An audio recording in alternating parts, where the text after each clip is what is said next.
I love the Karen. subject. I knew when the subject was toxicity in your friends. Oh, Karen was gonna be here front and center. Like, you know Yeah, she gonna pull up.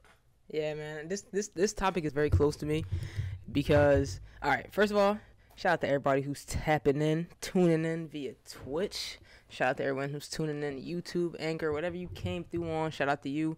Today's topic is toxicity, man. Am I a bad friend or are you?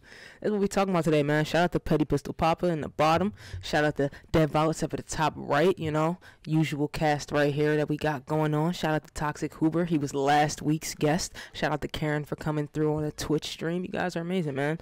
So, this topic is really close to me because I have in the past been that toxic friend. I have been a very bad friend in the past, and I'm actively working to be a better friend with my current friend groups so I can have a relationship with my past friend groups that is more progressive and more positive.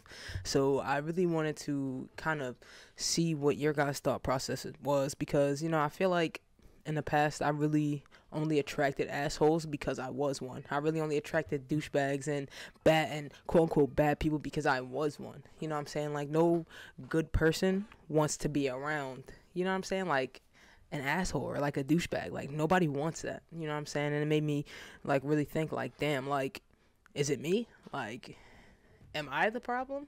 You know?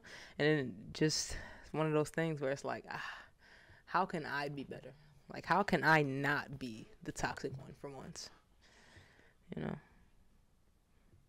I think I kind of had a conversation with other people like throughout the week where we were discussing, I have friends that used to let me do certain things that as I grew up, I kind of realized like you were okay with that because that's what you actually actively Mm-hmm. do. And I stopped being that kind of person, so it didn't appeal to me. I think at that point when you start realizing you outgrow certain people as friends, you start realizing they weren't meant for a certain level of longevity. That Yeah. was the toxicity in my life. Everyone goes through toxic shit. Like I think we all have a moment where we did something we weren't supposed to do. But if your friend was like actively over there championing what you were doing and didn't see the error in your ways, even if it was with you, you know, why are you keeping them? Yeah. Why are they still here? No, big facts. Because it just like, I don't know. It makes you feel bad. Like Karen said, you become like those who you associate with. Yeah, like it makes you feel bad when you like look around and you're like, wow, I'm surrounded by so many people I don't find favorable. And then you're like, damn, I'm not favorable. Like in the grand scheme of things, like it's a reason why I'm around these type of people because I'm one of these type of people. You know what I'm saying? But I think that is something that we really harbor on, and it's like we don't go like like I'm toxic. How can I change that? It's like oh I'm toxic. Pah, fuck it. There's other toxic people out there. Toxic people unite. And it's like that's not really a path that we should embark on as like a friend group. Like we should be embarking on the path to positivity and the path to like, positivity, however you wanna feel about that. You know what I'm saying? We should just be trying to be better. But I feel like when you have toxic friends, one of your biggest red flags is y'all have a lot of discord. Like y'all have a lot of issues. Y'all Hmm. actively beef. For no reason. Y'all actively. I look back on it, and even though I'm not a drama filled person, the people I hung out with in that time in my life, it seemed like it was always something going off in the group. We weren't just talking like about other people, cause like I'm not gonna cap like low key y'all petty a gossiper. Like I don't Yeah. act, I don't actively go out there and tell my business, but if you call my phone and say bitch, I'll be like, I'm gonna what's answer. happening? I'm gonna answer and I'm gonna hear you.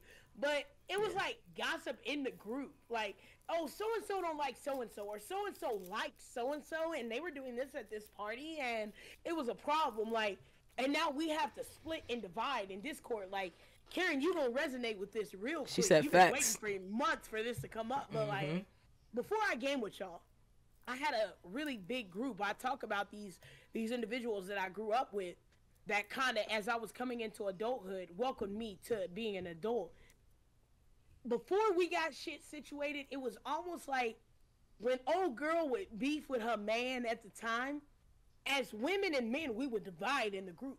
And Hmm. it used to like really bother me because y'all know my homeboys is my brothers and they close to my heart. So the idea of I can't talk to you this week because old girl said she mad at your boy, like, Yeah, it's that just don't weird. sit right with me. That's just not me as a person. So like, even down to that, we had so much discord that created its own toxicity to the point in which now I'm mad at him and he didn't even have shit to do with the initial beef because of how he responded in response to the beef. If we all in one accord and we really cool, we know to let that shit go. That's not about us.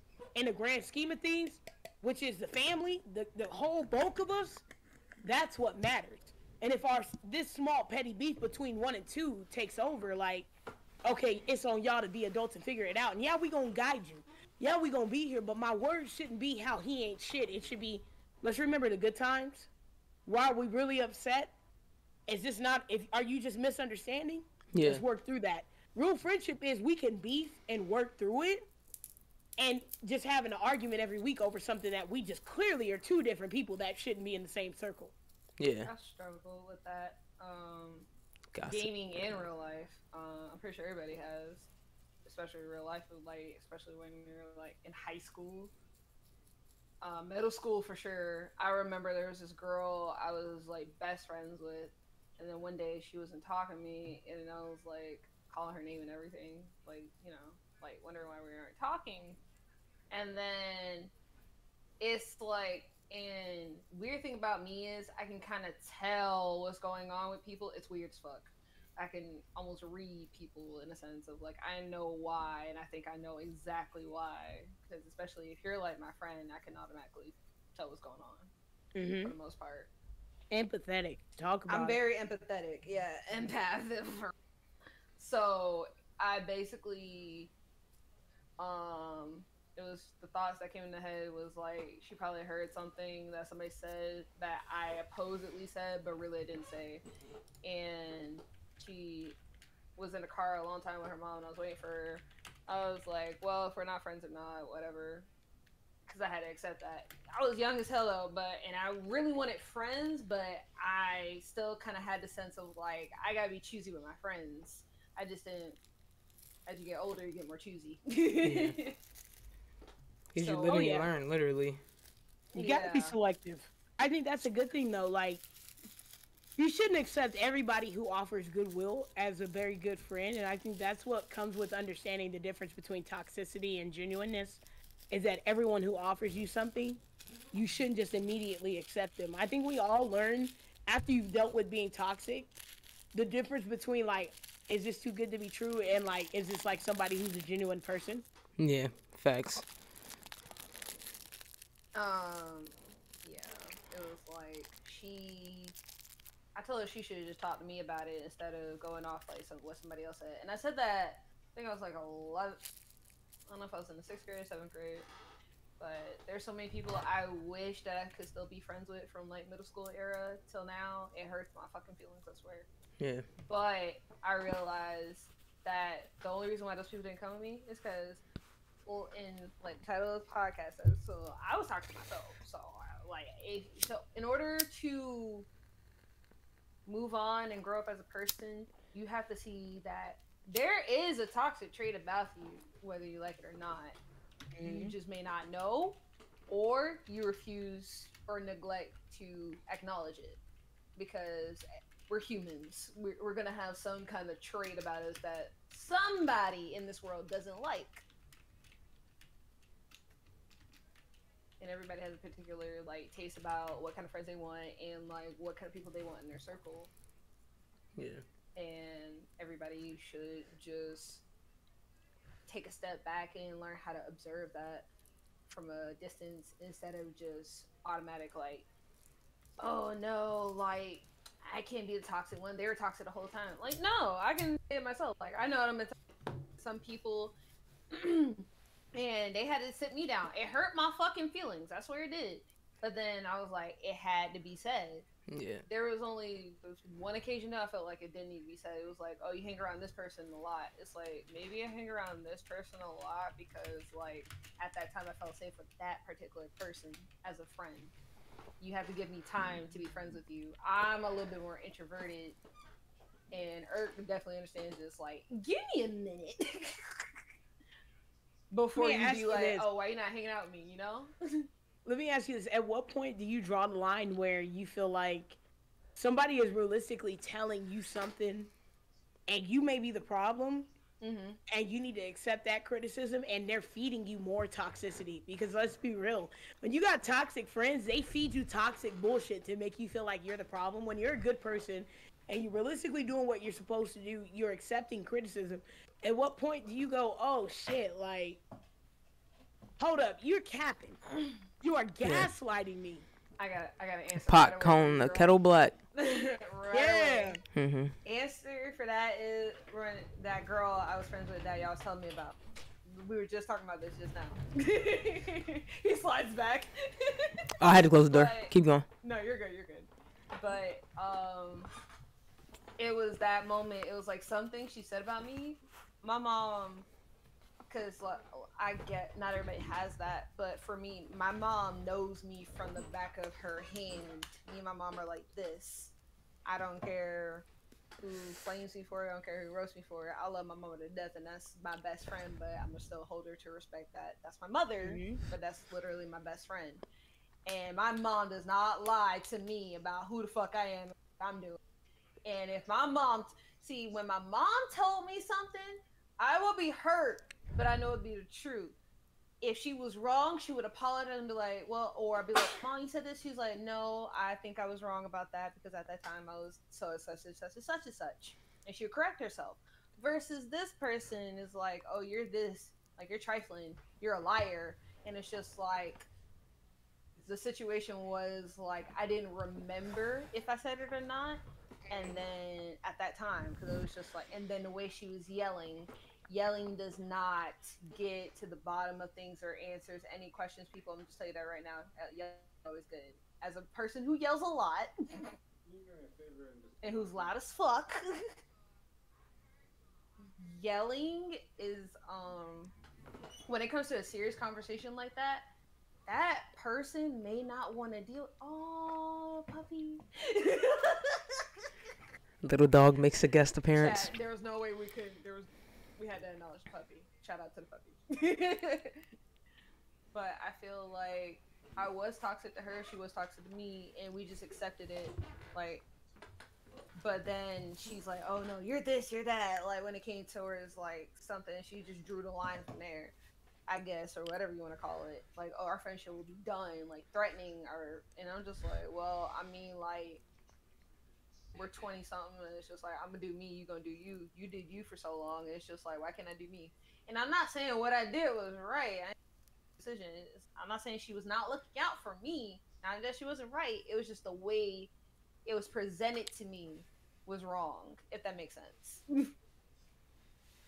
It was like, oh, you can't do this. You can't associate with this person because I said so, da, da, da, or they're gonna da da da. It's just like, you're not my parent. And even if you are my parent, especially the main one that's in my life who gives me advice, would not force me to not see somebody or da da da da.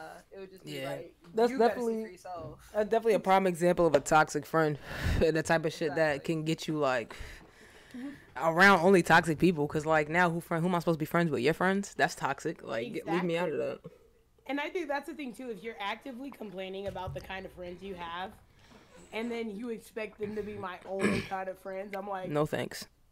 No thanks. Y'all all suck. It seems like. Yeah. And I think that's something like, I watch a guy on Facebook who has narcissistic personality disorder, and one thing he talks about is like the That's a constant disorder? gas. Like, yeah, apparently it is. It's a thing you can be diagnosed with. Me and her like bullshit. This I wanna know what generation. psychotherapy is for. I'm gonna comment This one of these days and be like, generation. That is not a thing. That's what's your not a therapy thing. sessions like? That's not a Because, thing. you know, They therapy sessions like I suck, but I feel like it's just like, yeah, give him I ain't gonna say validation it, for but- the fact that he's literally actually just give being them dog shit. validation. Yeah. But one of the things that his platform does establish and like actually accomplishes is that at being a point at which you're actually willing to acknowledge you're a narcissist, you're giving a lot of your trade secrets away because you want to be better than everyone else, you know?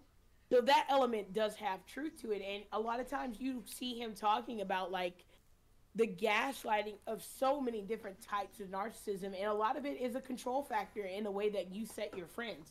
I don't want somebody who is obviously thinking at a higher level to be with people who are going to enlighten them to do better. Yeah. That, you know, like, and I think that's a trademark thing, is when you find that a lot of your friends who are toxic, they're going to find problems with people who have no problem. Yeah. Because they don't want you to be around people who may tell you that's a good thing to do. Yeah. Yeah, I feel you. Oh no, you can't do this. Like, oh, you're gonna. Oh, I'm your bodyguard. Yeah. That shit there. And I've never had friends to that level of toxicity. I've always had friends that were toxic in a way that, and you know, also obviously myself, I've partaken in the toxicity, but we've always been toxic in ways where it's like, like I'm doing the worst possible thing I could do right now, and it's like, okay, like what is that? Is it like, are you having a good time? And it's like, yeah. And then it's like, okay, well, what are we doing? Like, let's have a good time. Like, let's all be toxic. And it becomes like a group effort in the toxicity because you're having a good time. Like, not even moral support, just we're having a good time. Like, there is no moral support. We're just all having a good time. Like, I've been in friend groups where we've all sold drugs and we've all, like, done stuff where it's like, yeah, we was robbing people and doing this, that, and the third. And it's like, you don't step back and go, wow, like, we're really enabling each other's toxicity until you get out of it and you realize how much damage you've done. And, like, you had that degree of separation. Because I'm still friends with a lot of the people who... I'm still friends with a lot of my, like, toxic friend groups, but it's only because, like, not even the whole group am I friends with, but, like, certain individuals. Because it's like, we can all see the growth in each other and see that it's like, okay, you're trying to do something different. You're actually trying to, like, make a change. You're actually trying to go, like, grow towards an actual goal, not just... Make something out of yourself. Yeah, like, it's not just, oh, we're just having a good time every day, and that's just all it is. Like, nah, like, you can have a good time and also get some stuff done. And I feel like that's the issue with a lot of toxicity, is that it takes you nowhere. Like, a lot of toxicity doesn't even elevate you or help you get anywhere positive. It just keeps you in the same spot, and that's where the issue, like, lies. I love that she's so calm with that dog. I love that. Just petting the dog. I really what the dog used to doing? have a service dog for my bipolar. So this is I actually think a very... that'd be good for you. Yeah, it's a good Oh job. yeah, I've been thinking I want to get another one, but I haven't got there yet because I have the time to dedicate to training and a whole bunch of other factors that go into having them. But one thing I did enjoy was, like, I feel like when I did alienate myself, because I had such an expansive, toxic group of friends for a very long time. Like, I couldn't say now single one individual around me really cared about my actual benefit. They actually wanted me to succeed. And I had been so depressed for so long, I had alienated myself from people who actually genuinely did have those cares. You have a kind of moment where you're like, fuck, do they really still give a fuck about me? Because I just disappeared. Yeah. And then you have all these shitty people around you that, like, I did result to, like, you know, I'm giving you a dog. Yeah. He ain't gonna care. You don't know me. As long as I feed him, he's good. Mm-hmm. So I, to an extent, do love, like, that animals can't give that for you. And I truthfully, like, champion that for a lot of people. But, like, you do, like, sometimes you do get in a friend set. And I see why some people do stay with toxic friends for so long. Hi, Ash. I see why some toxic individuals stay together for so long, because even when a lot of people champion and want to do right, when you have no one in your corner who's saying, yeah, it's tangible and, you know, there's a way we can do that, it doesn't feel like you can do that. Yeah, facts. Literally. A lot of those guys who are like, we're saying, we're selling drugs together, we're scamming people together, we're doing all these shitty things together, you start to an extent feel like, okay, who in society is going to accept me? Yeah. When literally. I tell this story to people, they'll see me differently. They're not going to accept me for who I am when I'm telling these kinds of stories. These guys, I know are going to laugh with me. I know they're going to be like, whoo, they get how I just barely got away. You know, I'm not going to get that sensation with other people. At what extent does that alienate me? Yeah, from everything else. Oh, yeah. I encourage some wicked driving. It's like, yeah, you're like the speed racer, and I was like, what? And then now I just look back, I'm like, you dumbass. Why would you do that? Not, you know damn well you could have died. You low key could have died. So do you try that? I don't know why you act like you did it. Everybody I think could raise their hand and say there's a story they thought was cool up until the point you met a real friend who said, nigga, you almost died. Yeah, You're real like, shit. that's not okay. Like, I love you still, but that's not okay. Yeah, facts. I told my homegirl Karen all the time, and I tell her stories, and she's like, okay, first off, we're not gonna talk about how life threatening that was, and you had no business. I'm gonna circle back to this in about 10 minutes, but I'm gonna give you what you called for and be like, bitch, thank God you here to tell the tale. Now that we done that, let me talk about how if you ever do something so fucking stupid in your life again. Because that shit is rough. I think I told you, Eric, and Teddy some shit I did, and you was like, DV, I love you, but... Because sometimes it's just like, why? Like, why? Why would you do that? Like, I love you, but I done did some shit. I ain't judging, but I just need you to know that it's not okay. Yeah, it's not cool still. And I think that's what I love about our friend group. We validate what's okay and what's not okay. Like, we'll tell the truth. Like, we're not going to sugarcoat it. That's the thing. But we'll all recognize, like, there's feelings behind that said situation, too, and that's why maybe it was done at the time. Yeah. Karen says, I feel attacked. But she also says, toxic people can body block positivity in life, and as well as be careful who you share your life struggle with. Yeah. I realized that sharing your life struggle with people who just want to soak in some negativity to make them feel good will take everything out of you, like everything. Like, I've shared stuff with people and I could tell they just soaked it in because they needed it as a moral boost for them to be like, my life ain't as bad as Eric's. Shit, I can keep going. You know what I'm saying? And it's stuff like that where it's like, where do you really find genuine like interactions with people who actually care about the things you have to tell them, as opposed to people who, when you're talking, like, they're trying to find something they can receive from the conversation, something that they can take from the conversation and turn into something that is positive for their lives and something that will change something in their lives, as opposed to something that is just something you need to get off your chest. Like, you just need to talk. You just need to say something for right now. I didn't understand people really do be feeding off your negative energy. And there's some people you cannot expose that to because they legit just woke up today and wanted to hear somebody else's life was shittier than theirs so they could feel better. Like, I didn't understand that was a thing for a long time. And I would feel the need to rant. And I would, like, talk about it. And then I'd be like, this nigga's really preying on my downfall because they want to make sure that they know they're doing a little bit better than me right now. Yeah. You cannot expose every aspect of your life to everybody. Not at all. Just to add on, like, from my point of view, my experience is also like when you're up, when you're doing well, that's what I had experiences when I was actually doing pretty decent in my life. I started to go down and they fed off of that as well. I noticed that when you're at least having a little bit of a good day, when you went through all the bullshit, somehow it's like, that's not fair. How come you get it but I don't? It's just like, you have to, sorry, I got thrown off my toast comment, but you have to, realize that you will get better as well, but you can't focus on why is this person doing better than me. That's why, because that creates envy, and envy gets you nowhere. And I am still learning till this day, as somebody who knows, like, that I can't be jealous and I can't envy this person and this person, like, oh, I'm gonna get there, or I'm gonna do something different, or I might do it better. Not Ash. But, you know, you just can't focus on that because it'll block your blessings in a sense as well. Like, then you're self-sabotaging yourself. Well, and I think that comes from, too, like, I think when you genuinely find yourself around a group of people that you genuinely care about, it's very easy to not prey on their downfall. Like, I don't know, like, for me, I'm one of those people, I feel like as a person, if I'm elevating and the people around me are not elevating, I'm not doing my job.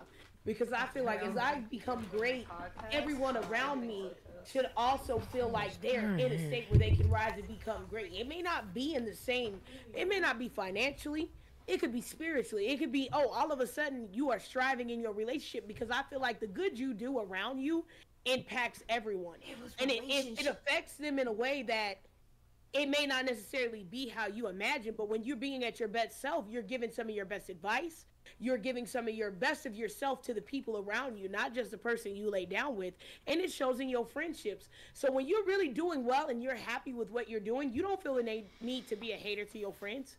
You feel the need to push. You feel like you Mm-hmm. got a little bit of extra time to see them to their greatness. Like, I know when I've been gone away for a long time and my friends ain't heard from me because I've been really honing myself. I've been really trying to get my shit together. When I come back and I got the time to devote to them, I'm here. Like, 1000%, I'm here. Like, so that means I got all cylinders firing on you. My goal Oh, here I'm is not not involved about in me. this. I had my 10 minutes of talking about, what I've been doing, but okay, ain't nothing been happening for you. We got to change that. Yeah. What you want to do? Yeah. Let's ride. And I feel like when you have that type of energy, when you come to a friendship, it benefits you so much more because then when that person's just like you were, you don't know when you're going to be down next. That person going to be like, well, what do you know? All right, I'm here for the ride. I have so many friends that they are always going through things in so many different levels with so many different things, whether it's with the family, whether it's financial, that when I'm down, it surprises me. It surprises me all the time which one shows up and be like, why you looking down? Mm-hmm. Let's pump that up. Well, guess what I just got done? So we got to get something done in you. So what you want to do? I'd be like, Yeah, that's you was the last why. person I expected. I feel a little motivated. I actually feel a little hungry now because if he can come tell me get it together, then I might need to really get it together.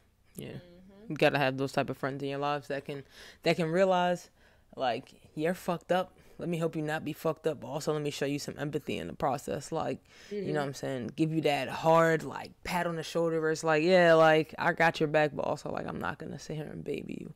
Because nobody, like, at our big age needs to be babied. We need to be understood, but not babied. Real shit. And that goes along with what Karen was saying. She was saying, listen to understand, not to respond. Some people don't get that. She was also saying to what DV was saying, why can't you be happy that I'm succeeding? Stop hating.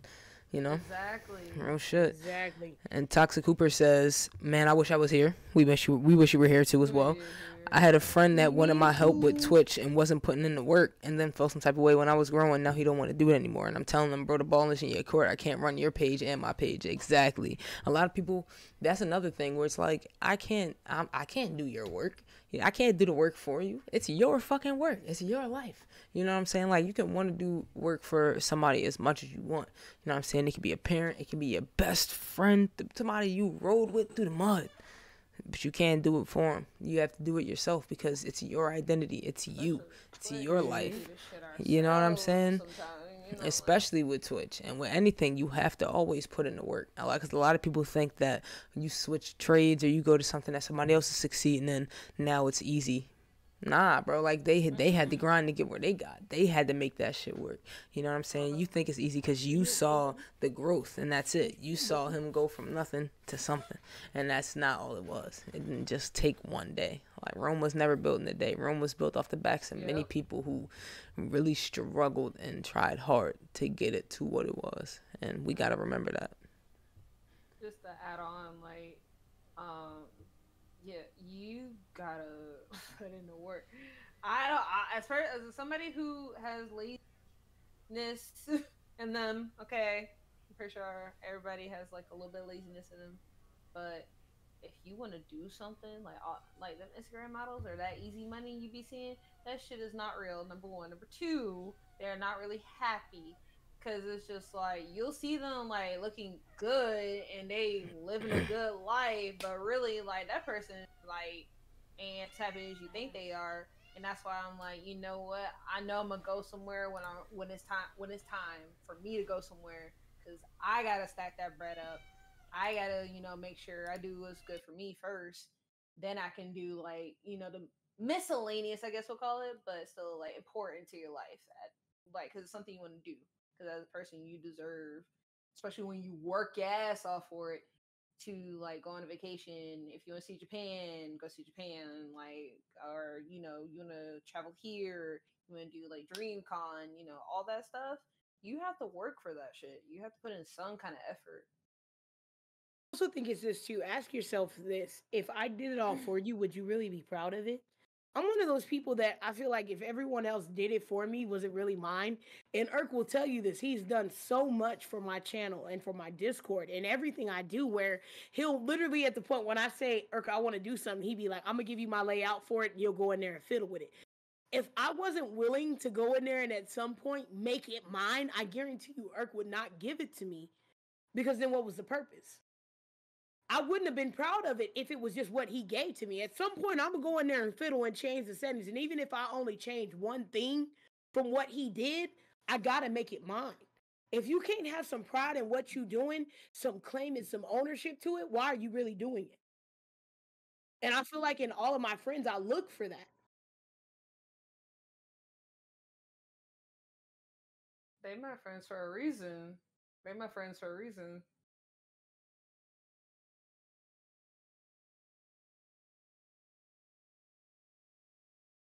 Yeah. Mm-hmm.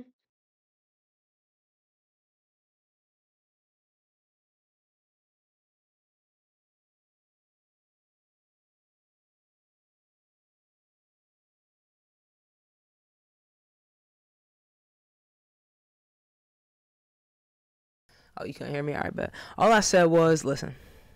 What did I say? See, it's that easy. Listen, you gotta do that shit yourself, man. Like you can't. Somebody else can't build your house for you, because it'll never be something that you want it to be. You can have somebody do whatever you want, but if you don't have no ideas, if you don't have your own anything, if you don't have your own foundation behind it, it's not going to work. And that's the important part of having people around you who care about you and know the extent of what you are willing to do and what you're not willing to do. Because a real friend, like, listen, like Petty said, I don't give nobody nothing I don't feel they can work with. You know what I'm saying? Even if you're paying me, I don't work with nobody I feel like they don't have no value to what they got going on, because I want me to, whatever I give you, to give for you to expand that value. And that's how any real friend is, whether they're thinking about it consciously or not. I just happen to think about it and know that I'm doing that with intention. But not everybody does it with intention, but they do it unintentionally still. That's a good friend.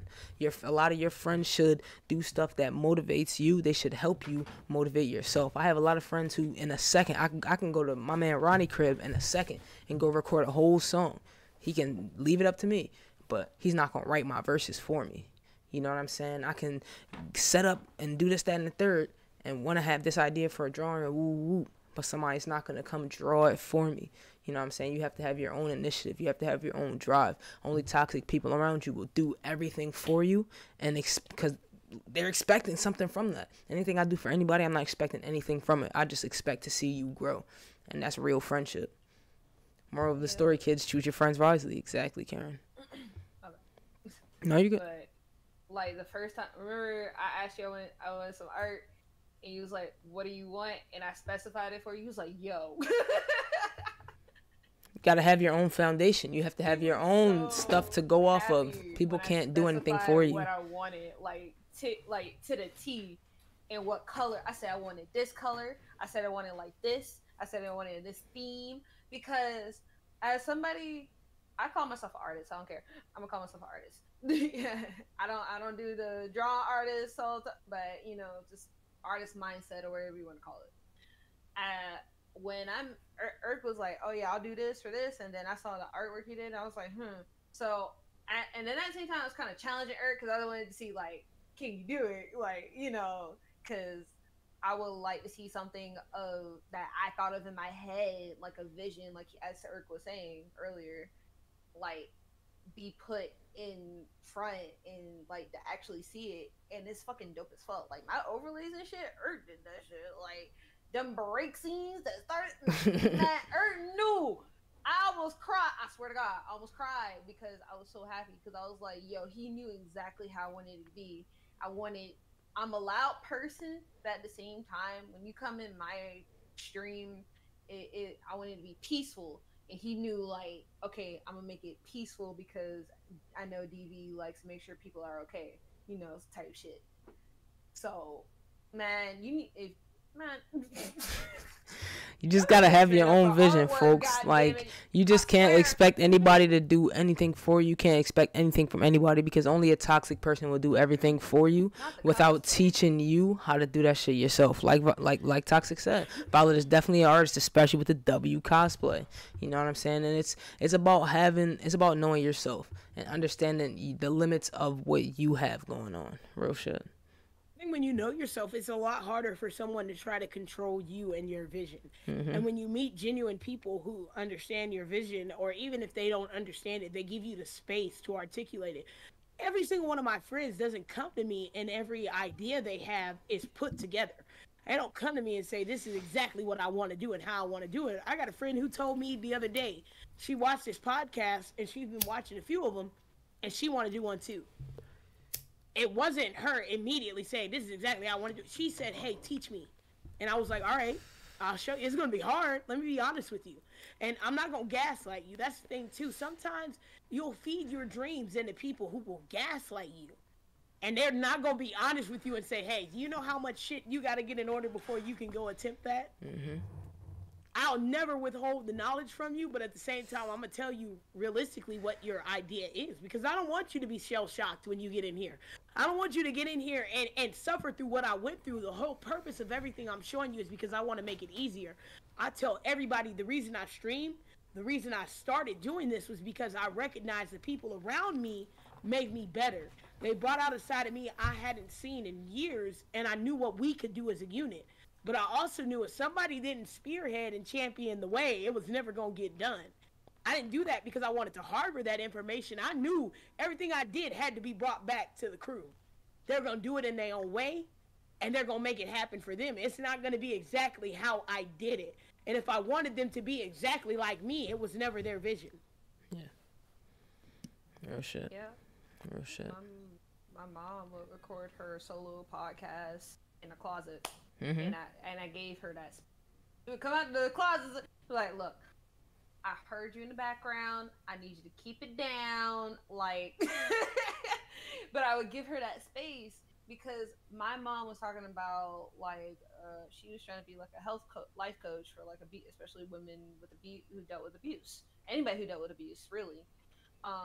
So I gave her that space. So and then over the years, I was like, okay, I know I would like to be a part of a podcast or do some kind of podcast where I'm uplifting people, or I'm at least having some kind of good influence on somebody that listens, even if it's to something that's a little bit of what I'm saying, or something stuck with them that I said, or that you said, or that Petty said, because I know I'm having an impact in a way. I don't care how many views is going on. I want to know I impacted at least one person.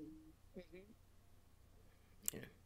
And that should be your goal. Like that should always be the goal. Like in all of your interactions with anybody, it should always be like, and that's a part of the positivity. That's a part of the lack of toxic positivity. Just general positivity. It's just wanting to every action that you do. Shout out to Karen for the biddies. Every action that you do should be something that you feel somebody else can take away from and do something positive for themselves. You know what I'm saying? Shout out to Hooper. He said, I've always wanted to be a part of a podcast, and Eric gave me the opportunity, so now I feel like I'm on the right path. I feel like I'm part of a team now, even though I'm still just a guest. I'll be here on a lot more. Listen, bro, a guest is nothing but a title. You know what I'm saying? You guys are here for the long run. Ultimately, it's just my podcast, and I just got it for the community. You know what I'm saying? It's never one of those things where it's like, oh yeah, it's just Eric's podcast. Eric will be on here alone. Like, nah.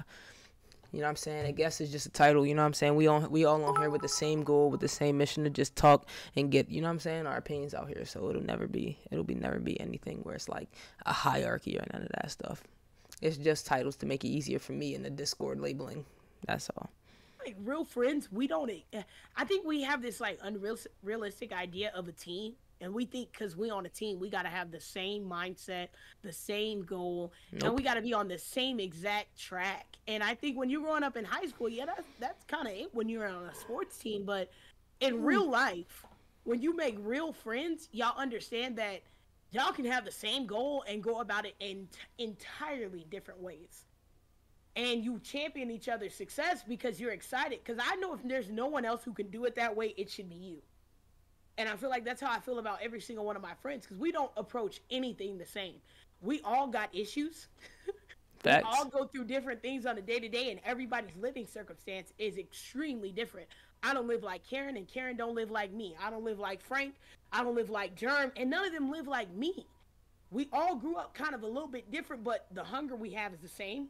The animosity we have is the same. The chip on our shoulders is the same. And the way we attack our problems is the same. We attack with an animosity, with a sort of energy you've never seen. When we down, we down. We may be cry. She may cry, and I may punch through walls. But we both are upset in a way that I can recognize something's wrong with them. You know, we don't have to necessarily approach everything the same, but I know at the core of it, you want the same thing I want, and that's what matters. And I think sometimes we be on a superficial level. Oh, he need to chase money the same way I chase money. He need to work 9 to 5 the same way I work 9 to 5. If he don't work 9 to 5, he lazy. No, he just as stressed as me, and I see that not working a 9 to 5 is just as stressful as me working 9 to 5 sometimes, if not more. Yeah. And I respect him because I understand that I couldn't do what he do. The same way he respects it. He say, boy, I could not go clock in. Nope, I could not go clock in. I'm telling you. What I'm not going to do is go clock in. Mm-hmm. And I'll be like, one thing I'm not going to do is not clock in. But we both know we both wake up every day and go chase a check. Mm-hmm. We both know we put every effort we got in us to bring the bag home. That's what I'm more concerned about, whether how you got that bag. Mm-hmm. Now, trust me, if he was out here shooting up the block, I'd be like, maybe we can chase a bag a little maybe bit in my youth. Yeah. You know, maybe we could chase a bag a bit differently. But I recognize the hunger, and that's what I'm more resonating with. You know, and I think you start looking for more things deeper in your friends as you get older. When you're in high school, of course. Did you wear pink today? Because I wore pink today. Real shit. At 26, I give a fuck what you put on that morning, nigga. What did you do with your life? Literally, what did you do? Like, what was your day like? Like, can we talk about that? Petty coordinator with a color. Real shit. A little bit. Cornwall, you still in here? I blame Erk because he knew we was both purple-esque type people. Is Petty sipping today? Yeah, I don't know, man. I don't got lights. I can't match y'all. Sorry, but I do. The spirit is there. No, we're gonna get you some lights. Now, when we move, we definitely gonna get lights. I just didn't want to put up any lights here because I knew us living here was temporary. But the next place we go, we'll be there for at least a year, so I'll be able to do my thing. Yeah. Cornwell, are you here? Cornwell, talk to me. Cornwell had a question that I wanted to stay on topic first because it's easy for us to get off topic, and I knew that her question would take us off on a very long branch off because I do like to talk about when we were young. Well, it's a good branch off though. Like, it's not a bad one. It's just more on the advice tip, which I do like. I fuck with. Yeah, but it'll be a good one. It'll be a good one. Is Petty sipping today? They're both sipping. They're both sipping. I got one. Yeah, they're both sipping. I'm not sipping. Y'all know me. I'm just sipping on some weed. Be sipping for some reason, I guess, because it's just the active cadence in peanut butter changes, so they be like, "Is she okay?" Right. I just be different, I guess. All right, let me read Karen's. Somebody came in the chat and said peanut butter. I like peanut butter, so I don't know. If that's all you have to contribute, I like that. Yeah, I remember her question. I just want to make sure that she's in here when we answer it because if she's not, she's gonna come back and ask the same question again. Like I just know her. I know she's gonna do it. Yeah, we'll just keep that in mind for if she comes back in. Smooth or crunchy? Smooth or crunchy peanut butter. I like crunchy peanut butter. I can't lie. I fuck with crunchy peanut butter, but some peanut butter companies do it too much. Like, I don't want my peanut butter to be 1,000 peanuts. That's fucking whack. Basic ass crunchy peanut butter. They just don't crush them up enough. That's just not like I don't like the whole ass peanut. That was not crunchy. Yeah. Half ass mix. That's exactly. What that was. I don't like that. Half ass with goddamn crunchy peanut butter. Real shit. All right, so Karen does bring up an interesting topic. She says, talk about ghosting as a self-preservation mechanism. I like ghosting as a self-preservation mechanism. I have two best friends in this world. Both of them, I don't talk to either of them. Like, I see them once. We used to see each other a lot, but now we all work. So, like, I see them once a year, and we never talk, like, ever. But I love it, you know what I'm saying? Because I know we all still love each other. I know it's nothing, but one of them just likes the ghost. Like, when he gets in his bag and he feels like he's not doing the best of his capabilities, he will literally not speak to anybody, including his mother, for months and years at a time. Like, it was a point where I didn't hear from him for an entire year. Didn't see him for an entire year. And that's when we were younger, so I still was trying to get to know him. And I'm like, dude, what the fuck? And he's like, bro, like, I had to get myself together. And we used to try and like, oh, you should still talk to us. You know what I'm saying? We can help you through it. Woo woo. So he did try to spend a year. Okay, like, fuck it. I'll level with y'all, talk to y'all. Woo woo. And he was the worst. The worst. He was snappy. He was always irritated, always angry. Just the worst. And you had to sit back and realize, like, no, but you have to sit back and we had to sit back and realize, like, that was him telling us, like, I'm not trying to be an asshole for a year. Let me fall back and do me. Like, I have to self-preserve. Like, I have to leave that boy alone. Exactly. Better leave, bro. We had to leave that man alone. Leave me alone. Did I warn you? Okay. Exactly. And that's what he used to I'm be. over here unless you're willing to stand the test of trials and tribulations. And Yeah. it's usually a friend. There's one friend who will weather that storm. And him and that friend, they may not have, like, I don't want to say years is what depict that, because sometimes it's a connection. But it's usually one friend that can weather that storm. And even they know, they'll tell you, fall back. Yeah. I'm finna go in. Yeah, that's how the other two are. They literally, like, he'll just handle it. Like, he'll just be like, yeah, like, I spoke to him last Everybody week. get to calling him like, you better go get your motherfucking friend, because I don't know what the fucking. I'm that friend. I get to busting and wilding out on everybody, and they call Tamia or they'll call Karen. Go get that bitch. Cause I'm finna delete her on every fucking thing. I don't know what the fuck her problem was last night, but she really snapped out on me, and I didn't appreciate that shit. And I charge her up about this shit, but I just get to fighting. So go get your friend. Yeah. Actually, to add on to that, Petty, when we play the game, especially like Call of Duty, I be talking my shit. You're like, well, damn, it's like, Petty, I'm not talking about you. Petty, I would never talk about you. We had an assortment of mental disorders in this friend group I had. That's always reassuring you. I'd be like, I'm not talking about you, Petty, like, really, because you know I love you. I am manic bipolar disorder too, with anxiety, okay? I had a friend who had depression. I got a friend with PTSD. I got a friend that got all four of them together. I got a friend that got just anger problems. I got a friend, he traumatized by the streets. We got a friend, he was doing some special ops shit for the army, and we worry about him, but we leave him be, because when he gets to exploding, he's something else. So when you put all these personalities in a party chat, and you put us on a game like Call of Duty, you gonna find out some things about your friend. And usually it's one person. We didn't know what used to be that connected us all. Everybody knew Karen was my road dog. Don't come for her unless you want to beef with me. And I'm gonna be quiet up until the point in which I'm really, really ready to slay you out. And at that point, we ain't coming back from this. So you might want to be alone. Hey, look, Germ, everybody knew you couldn't say nothing to Germ, or Karen was going to get on your neck in a way you'd never seen. You can't say nothing to VT, I'm going to let so much go, and then I'm going to be like, okay, stop. Frank ain't going to let you breathe. You came for him, he going to bring World War III to you. So that's when you grumbles, he a little thrown off. He just may have misunderstood what you said and exploded. Have forgiveness. You know, having such a versatile set, you have to account for each other's traumas. You got to learn to let things go. You can't be a little kid, and sometimes you get upset with your friends, and you have to be like, all right, he had a moment today. He beefing with his girl. He got 47 things going on in real life. I can't make the game be 41. Yeah. He came here to relieve stress, and if I'm what's good, Gorilla? How you feeling? Upset about how he may have said something to me because I knew what he was going through, I have to account for these things, and sometimes what you find is you develop a connection with a certain individual, and when you disappear because you know how destructive you can be, they didn't judge you for it. Yeah. They were like, all right, I was waiting on you to get it together and let me know when you wanted to be a calm, collected individual in society. Yeah, facts. Some of my friends, like you said, I got friends like that too, where they disappeared. And what made our friendship was because I knew I could go 8 months without talking to Johnny So-So, and he was going to be there. My best friend, Hunter, I've known him since I was like 14. And we do not talk every day, but everybody know when Hunter called me, that's a 2 to 3 hour conversation that I'm going to stop the world for, because we going to talk about everything. And sometimes you enjoy that because I want to know what you did. I want to know about the things that changed in your life. And when you talk to somebody every day and you hear their everyday problems, sometimes you just don't get that same wow factor. But when I can talk to you after 8 months and we talk like it was just yesterday I seen you, that hit you a little different. Yeah. You learn to Exactly. appreciate the silence. Mm-hmm. Let me grow. Exactly. Exactly. I like that. Talk talk about the ghosting, but when you mad, it's on social media. Wait, what?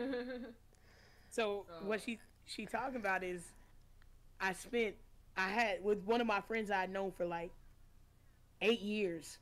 There was a moment in time where we had quit talking for like 4 months.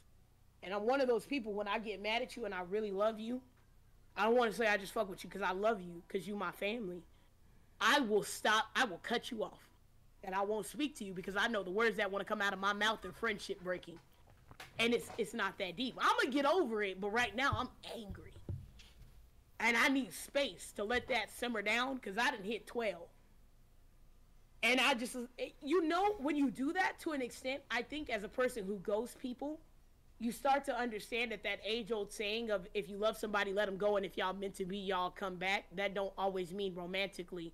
If we really friends, if I stop talking to you for a couple months so I can cool off and you can cool your head, sometimes by the time we meet up, we be like, that was childish as fuck. Yeah. I'm gonna let it go. You letting it go? Nigga, hey, look, I'm gonna acknowledge even why you was mad at me because that is your man. I shouldn't have said that, but I did. Okay, thank you for that apology. Don't do that shit no more because now you know that at the end of the day, if it comes between you and this is the only thing in my life that might mean a little bit more to you. I'm banking everything on this. Support me. Don't do that. And they'll move differently. Y'all have a different respect for each other. Your friendship don't just mend. I'm doing good, Gorilla. Thank you for stopping by, bro. Because now you know the limits. And now you know that if I'm gonna really go there with you, you know now I'm going here because I'm really afraid for you. I hear everything you said, but you did not explain what Karen said. But you gave her enough time to explain what she said, so that's okay. Everything you said was valid, but I was in my brain like, this doesn't answer my question. Basically, what happened was I was in a relationship, and my homeboy had tested me because you sit up and you rant to your friend all the time, and you tell all the bad things your partner does in a conversation, and sometimes, a lot of the times, you forget that person is your friend, not they friend. They only deal with this person because if you weren't there, would they know this person? But what does that have to do with the social media part, though? The social media part was because when I cut him off on every platform but like one. And you was talking shit on Instagram or something? No, he wasn't talking shit, but because I had cut him off so clear point blank, he thought I was for real done with him. And he didn't think I was for real gonna fuck with him no more. Because I had cut everything out. And I'm like, bro, I left you one avenue of communication that don't nobody else have my phone number. Use it. Like, yeah. But in his mind, because social media holds so much weight, I guess in everybody else's mind, when I delete you off Facebook, oh, that's a strike in your fucking heart. Yeah. I'm never on Facebook. So to me, to delete you off Facebook, it was nothing. That was a notification. It wasn't even that deep. That was alert. Like, you didn't even know I deleted you until you actively went and searched. So, like... Yeah. I feel that. I kind of took it that far because for that person, I know once it's Instagram, like you're done. I know for that person. So when I saw that, oh, I'm gonna block you on Instagram, when I was dealing with that person, I was like, well, I'm gonna just block you on everything because at that point, when I saw that message that day, when I told y'all it was on my Instagram post, like, take this shit down because we're no longer friends, it was just like, didn't we just talk about this? And didn't you say, like, I could take my space? Now you talking about now I can't take my space? Like, back to the kind of toxicity part of it. Oh, like, whoa, how are we not friends no more? But then you just said I could take my space. It ain't adding up. The math is not mathing. So, like, let me ask you this. What makes you feel like when somebody makes that disconnect on social media, it was foul? Because I remember the MySpace era when people would literally have like whole beefs over being removed from the top 5 or whatever the number was. I don't know. I didn't have MySpace, but I can remember my cousins like having stone cold fallouts because. What's good, Gelato? Appreciate you stopping by, my guy. Like, why does it really matter that much? I guess in that sense, like, what made social media, or I guess what made that really such a like importance to you? Because your top 5 were basically your best fucking friends. And because MySpace was, when MySpace got created, because I remember my aunt, I never had one, my mom didn't let me have one, but I would watch her, and I understood that because Some people couldn't go out. Some people couldn't have a phone yet, or some people just had a computer because that's all they had. So it was like MySpace. So once you were on MySpace, and then those are your 5 friends, those were supposed to be your best fucking friends. Like those are your day ones type shit. If So you does get it matter removed, that you have public validation for your best friend? Do you that, have at to that time, publicly validate your best friend? at that time, it just got created, so it kind of did, yes, because that was the same as if you were in public and that person was y'all in the middle of the goddamn cafeteria at school or some shit, right? I know them things with them fights that we started out of nowhere. It's like, oh, well, you supposed to be my best friend, but you a fake ass bitch, da, da, da. And then next thing you know, school fight happens and everybody gathering around trying to figure out the backstory behind it. And it's a he said, oh, she cheated on him. This So person. as an adult, do you feel like that still matters? As an adult now, I does don't that know. still hold weight? No, because it's like, look, if you want to follow me on social media, cool, but you got my phone number, and if you can't text me there, then like, bro, I'm not tell you. I feel like this. A lot of my best friends, if you looked at social media, you wouldn't know they was my best friends. Yeah. You can't. You wouldn't be able to say unless I opened my mouth up and said Johnny Sosa was my best friend based on social media. Who was really my best friend? And I kind of hate the concept in society now that I gotta post 18 pictures with my best friend a week for them to be considered my best friend. Yeah. Oh no. I gotta tag them in 87 stories. If I didn't tag you all week on Facebook, are we really friends? Yeah. Gelato said the system was just programming us to be tied to social media. I mean, we was gonna be tied to social media either way because I mean, think about what they was doing 100 years ago. Nothing. We'd been bored. We was bored. That's why we made social media. We didn't have to be programmed to be on social media. It's human nature to be so self-involved and so self-infatuated that you want to have social media because you want people to see what you've got going on and you want people to know your business. They didn't have to program us for that. That was something we was already going to be involved in. But, you know what I'm saying, they just didn't have to do nothing.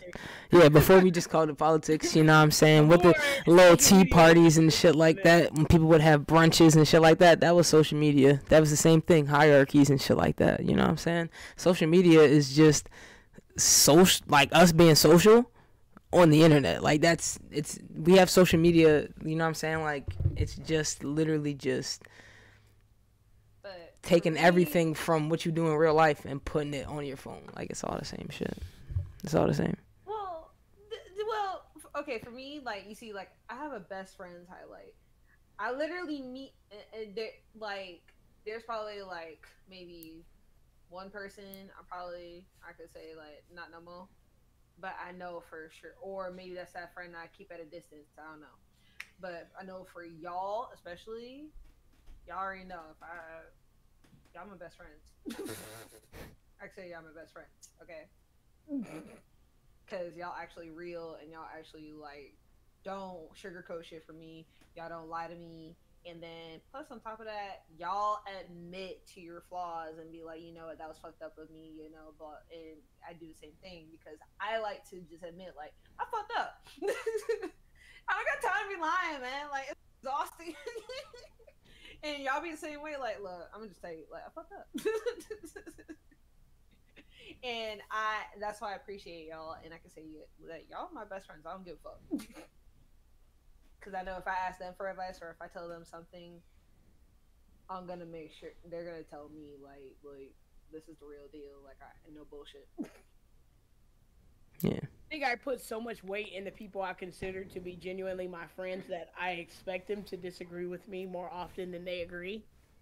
Because for me as a person, impulsively, I like to make bad decisions 98% of the time. And DB can attest to this. I seem like I'm really level-headed. I seem like I'm really just this elevated person at times, but they'll tell you that 9 out of 10 times I'm gonna make the bad decision over the good one. Yes. And I like to have friends who I can trust are actively going to give me a negative opinion on that, because the fact that I fuck with you so heavy is a sign of how heavy I respect you. And so when you are actively saying, yo, that's not something you should do, I'm putting weight in your opinion. I'm going, he know better. You know, he doing a little better. certain things. We said it earlier before we started going live that you don't tell certain things to certain friends because you know if you ain't ready to fully commit to the advice you're being given, It's not worth it. and it's not worth it. And it's up to you as an adult to 'Cause start it's so understanding. If draining. I'm gonna negate what you said anyway, I wasn't even gonna stress you and ask you. I feel like that's your decision at the end of the day. But I'm gonna tell you though, it's probably not the best decision. You're probably better off doing this. But if you feel like that's what you want to do, and that's what makes you happy, bitch, go ahead, live your. Cause you grown. You're your own person. You're your own self. I can't control what you do. I gotta worry about me. I got a hard time dealing with me. And that's what we appreciate each other as friends. Like, we understand we gotta deal with ourselves, but still, like, we're gonna still support each other. Adulthood is deciding I'm gonna put responsible people around me. I'm not expecting them to do it for me. I don't expect now one of my friends to come live my life for me or actively persuade a decision for me. I want good counsel. I want good opinions around me. I want people who genuinely want my good around them. And they know that my good is based off of me being the better person and making the right decision like they know I can.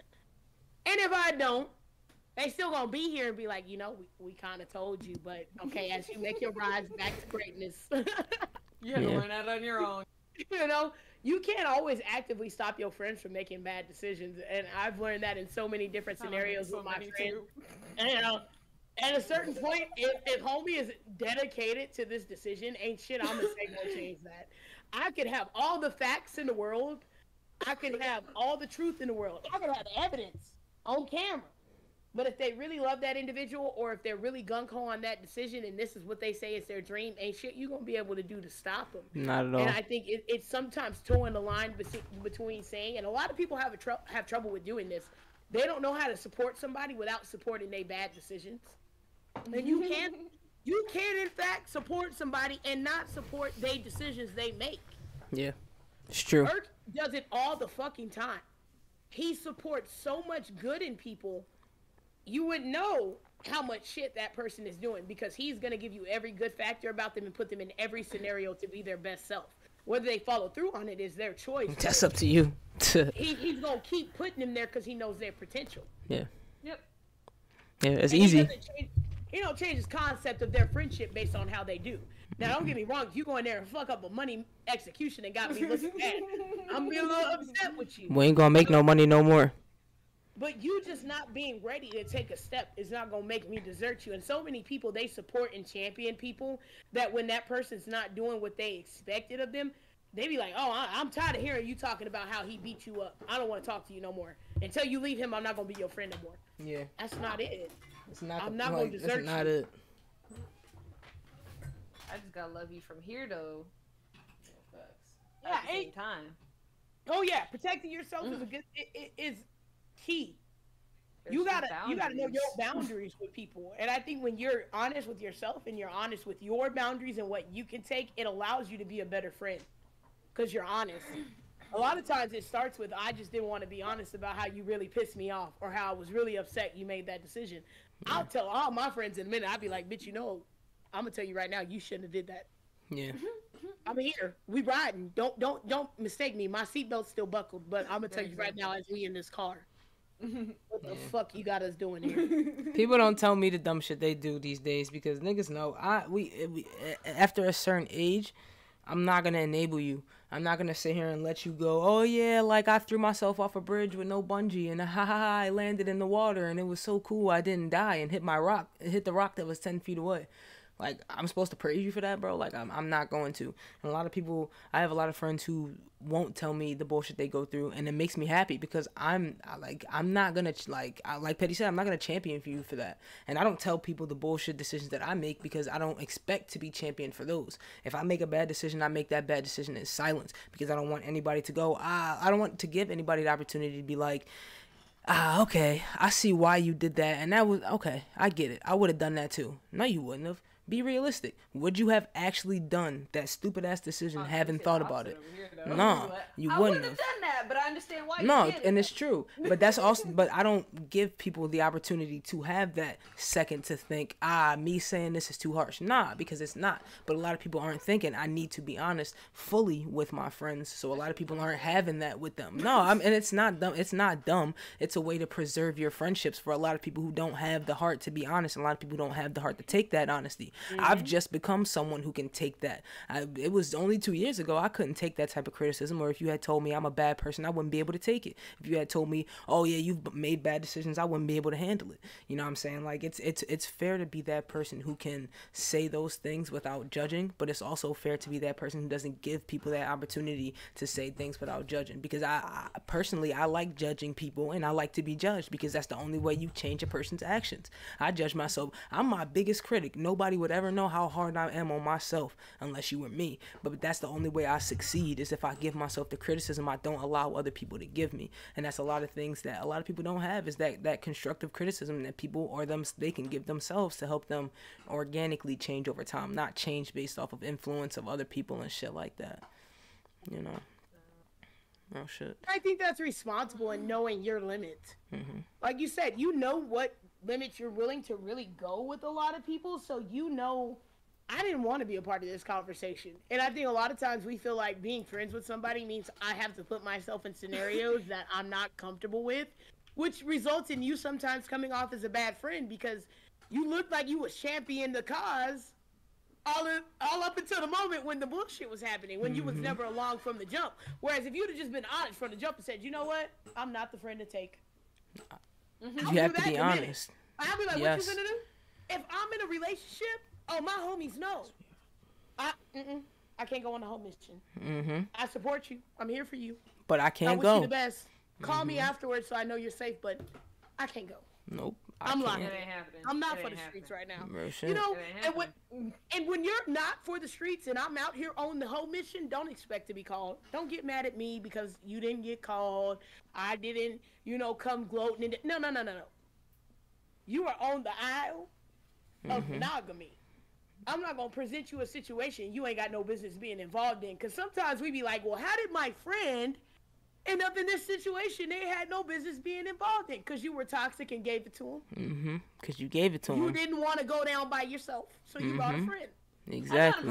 I've done it before. I'm guilty. Like Dirk said, when he want to go do his dirt, he do it by himself and get it done. And if I choose to call you afterwards and be like, bitch, I know I'm wrong. I came to confess my sins. Then that's your cross to bear. But stop dragging innocent people down with you because you felt like you didn't want to go down by yourself. Exactly. Because it was cool if it was a group. Because you're going to go down by yourself regardless. Real quick, DV, let me read this real quick.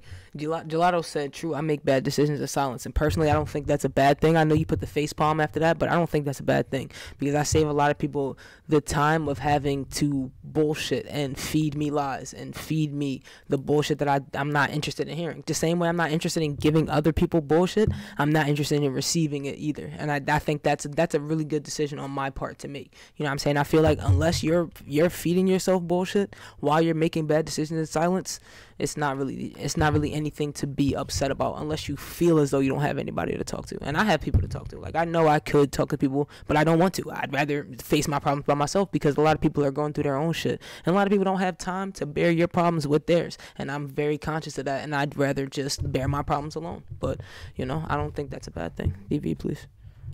I would say I do some of it on my own.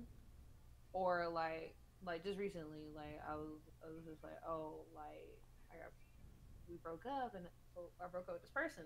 And it's like, damn, I don't want to tell this person, but it's just like I'm telling who I need to in order of accordance because look here, I know who's not gonna have a fit. I know who's going to have a fit.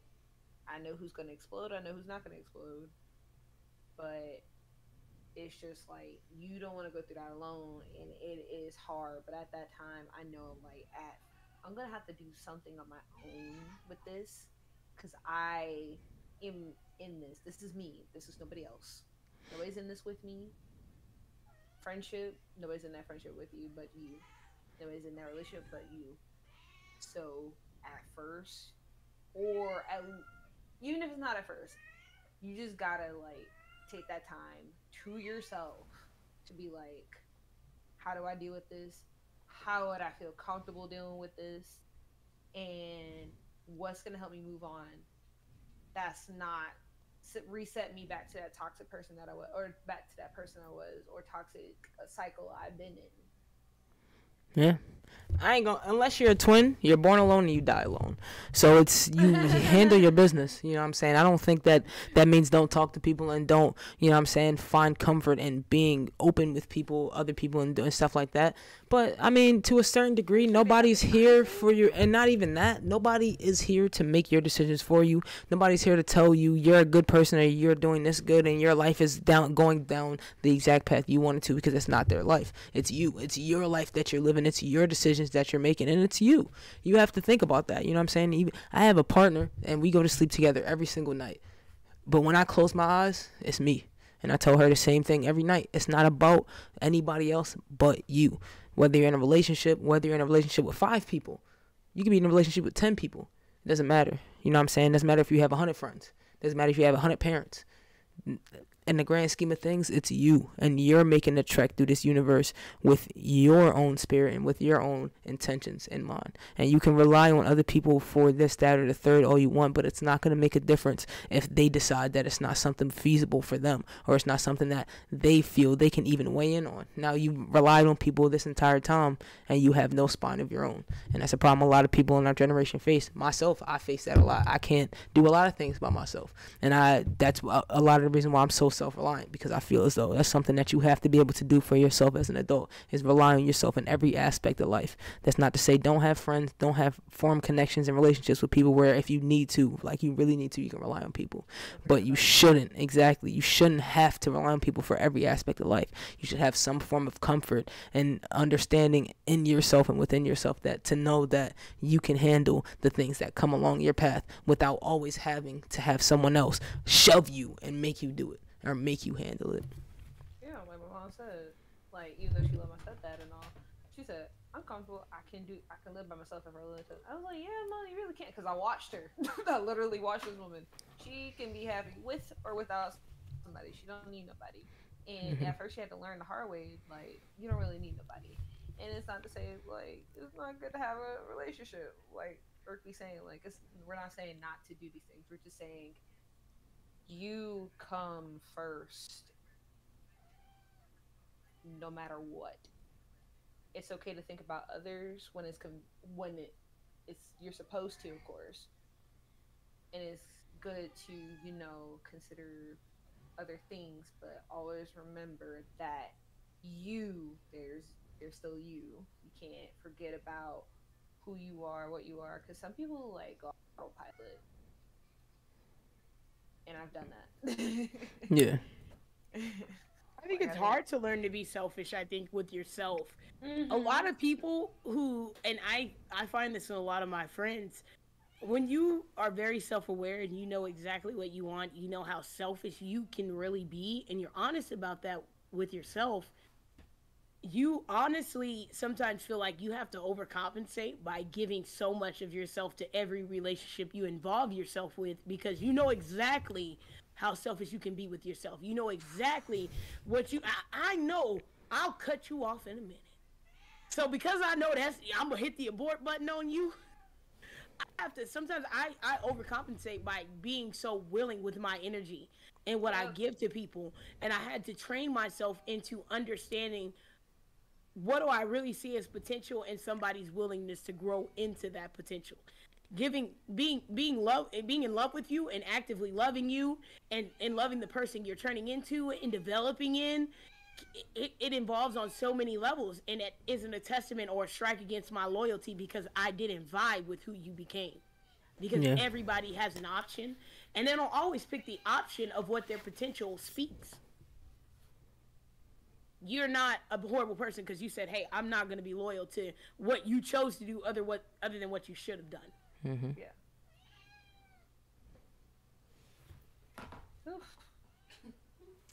I don't know, chat, if y'all can hear this freaking cat, but Ashley will not shut her mouth, dude. She's a terror. Let me read some of the chat. Y'all hear her yelling at me, dude?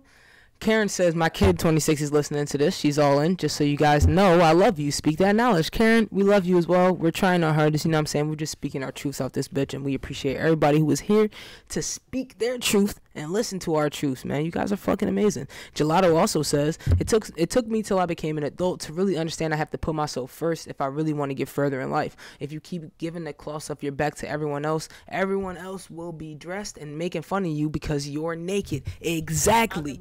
Very fucking well said. Very well said. Whole time I was not even recording this. I'm gonna have to take this off Twitch. That's crazy. I just thought about that. Will not ask you to give your last garment. Dude, I'm telling you, if nobody you really who fuck with me, you not gonna be having me walking around here looking a fool on the streets. I'm telling you, dude, nobody who truly fucks with you would even let you give off the last. People will really take your drawers off your ass for real if you give it to them. But the real close people to you who actually care about you would not let you give their drawers off their ass, and that's the only type of people I have around me. I can keep your drawers on. Just real shit.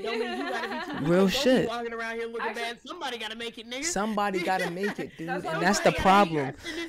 Exactly, and that's the issue with a lot of the ways that we cherish the friend groups that we have now. Is that we don't think what value do I have in myself. We're thinking what value do we all bring to each other. That's cool too. You're as a group of people, you're naturally going to bring value to each other. That's natural. That's human nature. But what value do you bring to yourself? You know what I'm saying? What do you bring to yourself before you bring anything to anybody else? And that's something that we don't really keep in mind. I think if everybody ain't got shit in their pocket and we all bring nothing to the table, we got a big pile of nothing. We got a big fucking problem. I tell you the fuck what. We got a huge problem. We think because he struggling and can't eat, and I'm struggling and I can't eat, clearly we can make something together. No. 0 plus 0 did not make 47. Yeah. Okay? No. Not at all. Not at all. Compliment these two, but they're amazing. Like, it's just like, they'll be like, now, DV, now you know you need to lay down for a little bit. Now you know you need to get some sleep. Now you know damn well. Like, they'll tighten me up real quick, but it's up to me if I want to do it or not. That is the thing. But then some days it's just like, do you want to do this? Do you want to do that? Do you want to do this? And it's just like opportunity. It's just like, let's go. Because I know we're going to move at the same time. And hence why I still fuck with them to this day. Like, just saying. Yeah. Because they're not just going to leave me out here, like, looking like all types of, they're going to be like, you need to fix yourself. You need to get your shit together. Petty will be like, look, I know you feeling bad right now. Petty will be looking at me on calling. I know you bad. I know you feel, but you a bad bitch, okay? And you ain't got no business. You too pretty. You too beautiful to be like these niggas. They got you fucked up, DV. Sometimes you got to. I think a lot of times I don't be telling y'all nothing y'all don't know already, and that's my job as your friend. To reiterate, you feed so much into your friends. I feel like you truthfully, when you really find somebody you can be a friend with, you're honest with them in a way that you can't really be honest with nobody else. So you feed so much of your good into them because they store it. Mm-hmm. Because when you down and you out and you ain't got that, that's what they gonna give you back. If you feed toxicity into your friends when you down and out, they gonna feed you toxicity and you gonna be mad because you gonna be like, why is this nigga like really beating me down right now? But if I feed good energy into you and you got your good energy already stored, I'm not subsidizing for what you don't have. When I need that back, this is a safety deposit box. You're going to feed it back to me. I'm not telling you shit you don't already know. You are a bad bitch. You down and out right now. That's the reality of your situation. I'm not going to sugarcoat that to you because that would be non-validating or understanding your situation. I'm going to validate where we at. We at the bottom. This is not bad bitch down I didn't think this was how this was going to end either. But guess what? We here. So now, what you done told me is what I know to be you, which is get on your feet. And let's go. Every single one of my friends, when I'm down and out, they don't have to know exactly the situation, but they hear in the tone of my voice, I'm a little bit different. And Karen is a great soundboard where I feed her so much good energy because not only do it help her, but it helped me too because I don't understand how she really be fueling and charging. You want to talk about an empathic person. Karen feels everything that happened around her and whether she acknowledges it or not. When you come to Karen and you in a bind, and you feeling some type of way, you'd be surprised what vibrate out of that sound bar. So much of what you feel into the friendship you've created with her, do she be like, well, this is what you told me, so I'm gonna feed it back to you. Bow bow. And I'll be like, oh my God, I was really feeling myself that day when I was talking to you. You was pumped, huh? Because you had this pump up talk saved for a day like this. But that's because she's such a genuine person that she knows what she takes in is what she also wants to give back. When you got a good friend, they want to give you what you give them. Because like I said, they want to see your growth the same way you want to see their growth. And every single one of my friends, I want to see their growth. So when I feed them, I be like, damn, I know one day I'm going to be in their position and they're going to come through for me like how I'm coming through for them. I need to step harder. How hard can I go for them? Petty, them days. Sometimes people think, oh, I got to drop $20 in this nigga pocket to be a real friend. No, sometimes being a real friend is just answering the phone. You want to smoke? Come on, let's go smoke. I can't do shit else for you, but I can smoke a blunt with you. You don't smoke? Okay, I'm going to smoke to take this in for you. Keep going. I had a hard day, and I'd be like, come on. We're going to smoke. And then we'd be smoke. I let her vent. Man, I let Petty vent it out because I know she had to get out. And she knows, like, I'm not going to judge because it's just, like, it's a lot. Especially, like, grieving-wise. I get that because when I came in, like, and you created your Discord, I was in there, I was grieving still. And it was, and sometimes you need friends that are also relatable too, and also get the fact that they need that space, but understand like where they're coming from when they're telling you this. Back to what Petty was saying, you know. Know your friends. I think if you really know your friends, you don't get as offended by some of the things they do. If you really know your friend and you don't just know them for the things that benefit you, because a lot of times we look at our friends and we only look at the things they can do for us. But when you know this person for the things that are really them inside and out, you know when they was really being funny. You know when they was really being petty. You know when they was really ignoring you. And you know when that person was really busy. You know when that person gonna be right back with you. And that's the difference between, I think, like those regular friendships and those toxic ones, because you start being like, okay. You ghosted because you was really going through it for probably 2 weeks. I was more worried, and I'm just glad you called me and let me know you was okay. And I think we need more of that. We need more of that. Like, I'm glad you're okay. Like, I think people should say that more often, especially like if you know you got a real ass friend and you are trying as yourself as an individual to be a better person, and you know, like you're on the right path in your journey, and they're on like, just if they checking on you, saying like, I just wanted to make sure you're okay when they can, and then say they ghost you or they don't talk for like a month or whatever, how long it is, just make sure like you can kind of do the same thing for them, because that should be hard, man. Like, especially me, I mean, you know, I have some bad days, and then it be maybe it'd be petty, maybe maybe they don't say it directly to me, or maybe I just see it on social. But I know genuinely, especially like if Irk is pissed, I'm gonna be like, yeah, I know, like, yeah, that sucks, like that's whack as fuck, like you deserve better than that, like.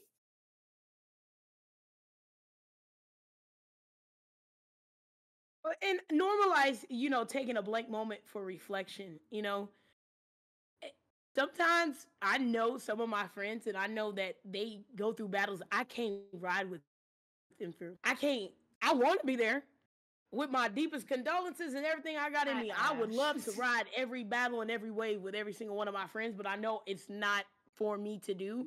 And so sometimes when my friends ghost off, I don't take it as like a slight, because in my head, I'm like, okay, he battling.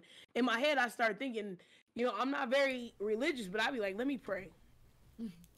I want to pray for your strength, because I know you fighting, and I know you can emerge on the other side of this better. So I'm here when you do. Every battle ain't meant for you to ride along with. And you gotta, sometimes that's a testament to your friendship, is standing there waiting on him to be ready to come talk to you. Waiting on whoever it is to be done with the battle they're in and they know you're gonna be on the other side waiting for them. Sometimes the battle is not always loud and crazy and answering the phone for all the gossip and the tea. Sometimes the battle is sitting through silence and just letting them know I'm gonna be there. Yeah. It's like that hand, like your hand is out, and it just be like whenever, but you still do your own thing, of course. But that hand is there for when they're like, you can pull them out and say like, all right, you made it, like. And then you support your friends from there, really. Yeah. And it doesn't have to always be like you're latching on, because no, sometimes you gotta let go. It's okay. I see it in the chat. Karen said Marcus, and Karen, you know, you're on one of them points where I'm like, you said Marcus, then she said me. I know. I probably hit something really good, and she gonna double back to it for me. Yeah. Look, a lot of people don't know. I've known Karen for years. Her son, I've known him since he was like 12. He's been my excuse to get out of work on several occasions. Thank you, Marcus. But like, I feel like I've been a better, bigger sister because before I had my older siblings who were in the phase of life they're in, I had my friends who had kids who were like.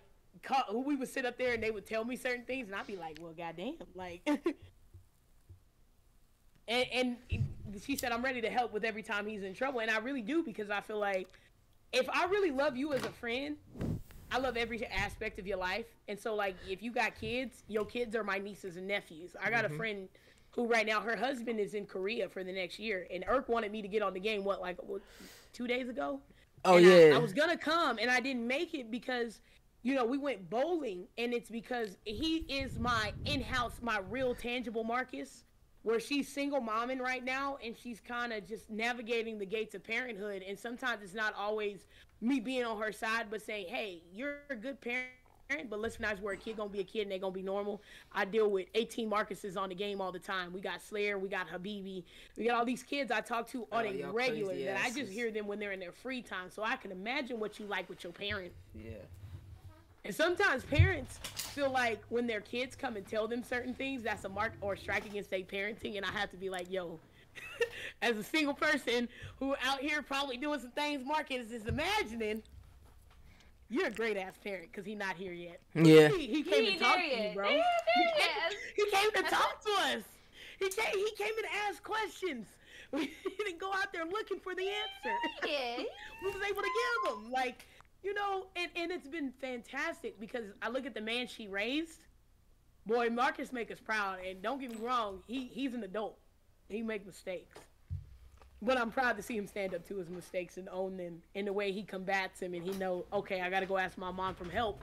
And he's built such an understanding relationship with her that he knows he can go talk to her. She ain't going to judge him. She may cuss him out a little bit, but I'm going to help you. Yeah. And a real friend, you recognize that sometimes you got to be a co-parent with your friends. If you don't want kids, you better get ready to be kid-oriented when they come around with their baby because that's their life. That is them. This is a dedication. They can't change that. They can't get rid of that.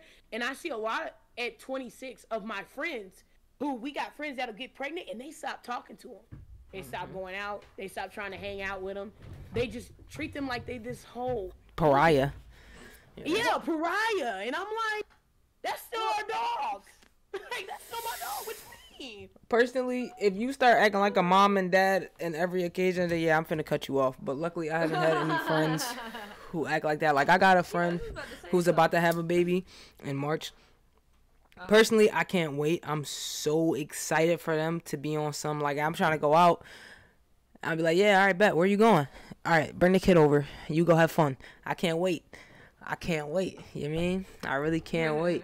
But when we trying to go out and have a good time and you're on some, yeah, baby did this and I'm just so tired. And that's the whole hangout. Nah, I don't want to talk to you. I don't want to go out. And that's where you as a friend, I think this is what I learned. Because one of my homegirls, she got 2 kids under 2. Karen. And we used to, well, no, Karen just got the one. When I met Karen, she sheltered me because her baby was 12. So I thought they was all at the preteen stage and we could just have fun. And it wasn't until Kim had newborns that I was like, oh, I gotta hold the baby while we drink. You learn they crave adultness. They crave adult conversation and that feeling of still feeling like I'm a part of society. So for me as a friend, what I do is I cut that off.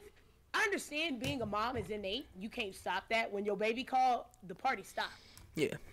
That's all they're really asking you to do is cut the party then and there. Now, in the beginning, you do have to ride that wave, like Irk said, of mommy, and let me tell you how little Timmy did this, and look, she gonna call me every 5 minutes with every advancement of this baby's phase, like I'm the baby daddy. But at the same time, when we go out and we trying to drink, she don't want to hear shit about them kids, okay? Fuck them kids. I don't give a fuck about your kids right now. Until they start crying. When they start crying, we be like, oh, pobrecito. But up until that point, not me.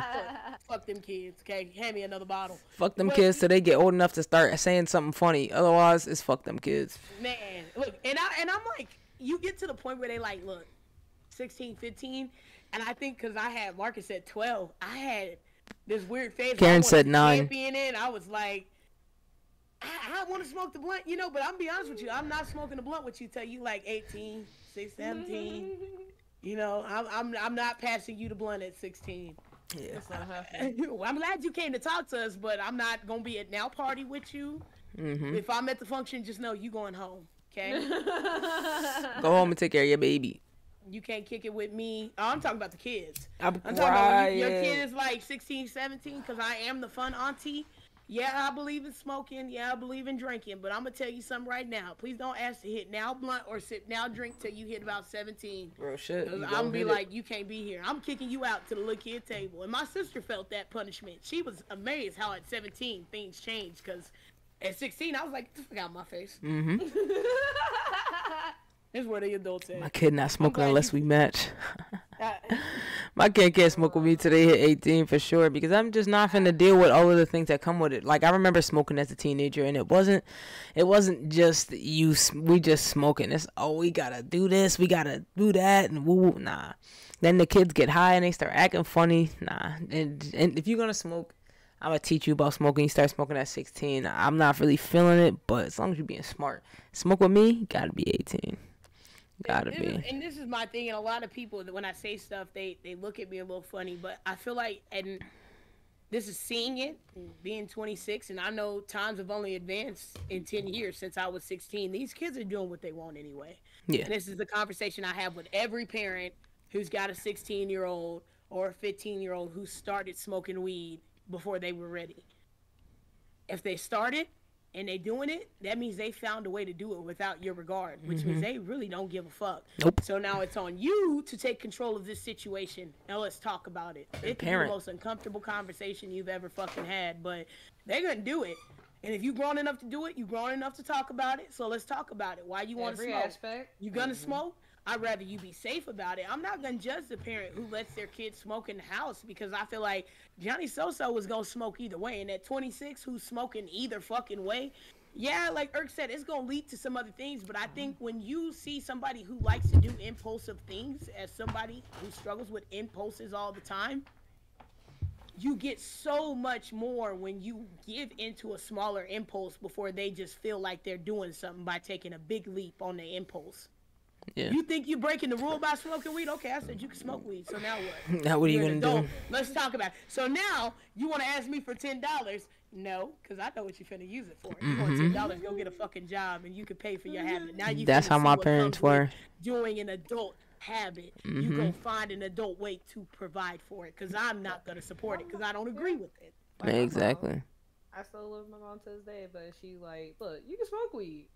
I can smoke this pen. That's fine. But we talking about some real ganja up in this. We talking about the papers and all. I gotta go on the porch. But it's her house. That's her rules. I'm just glad the woman can let me smoke. Shit. The least I can do is respect this woman's house and go outside, because she don't want to smell it. Because she want her house. And it's not like she exactly hate the smell, but she would like the house to smell, you know, like incense and, you know, cleanliness, okay? Yeah. The woman got OCD for crying out loud. So.